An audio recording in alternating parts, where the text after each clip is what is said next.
When the clock hits 12:32, students at North Reading High School head to Power Block, which is divided up into 3 lunch periods. Lunch takes place in the school's cafeteria, which is also where people get the chance to relax and socialize with their friends. But are students at NRHS truly getting the most out of their lunch periods? Since North Reading High School is a reasonably sized school with plenty of outdoor seating options, these spaces should be utilized to offer students a more memorable lunch experience. So, do North Reading High School students and staff feel the same way? I hate sitting inside, it's so boring, but I want to go outside.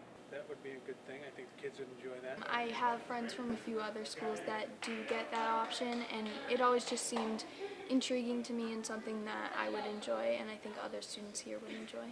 Maybe these interviewees support the idea, but the most important aspect is what other teachers and students feel.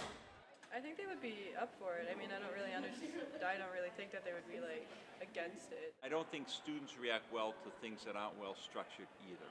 So if it's structured and there's input and there's buy-in to that, I think it would be fine. Mr. Hain, vice principal of the school, mentions that outdoor lunch did in fact exist before the new school was built, so there is a strong possibility that we can see it making a comeback in the spring.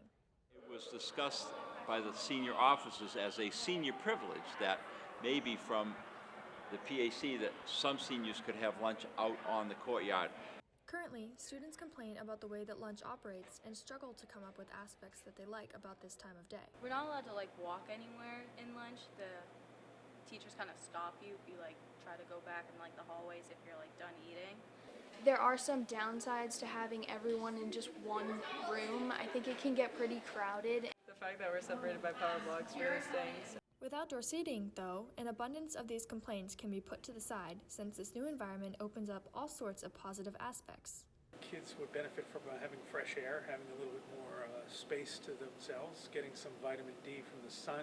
Before you guys were here, the seniors did get to eat outside. They had a courtyard in the old school, and they very much enjoyed having lunchtime outside. Some outdoor lunch locations could be outside of the first floor doors, either under the bridge or on the grass, directly outside of the main office doors, or by the middle school courtyard area.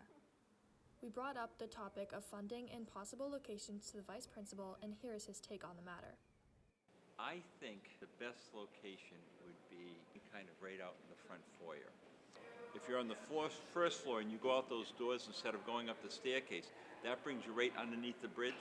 I don't think they have it within the school budget, but I do think that Parents Association or maybe there are some other venues that money could be raised to do that. Once a feasible location has been established, the next most important step is to brainstorm some rules that would be effective in maintaining organization while students eat outside. The biggest rule would be you can't leave. You have to, obviously stay in the area.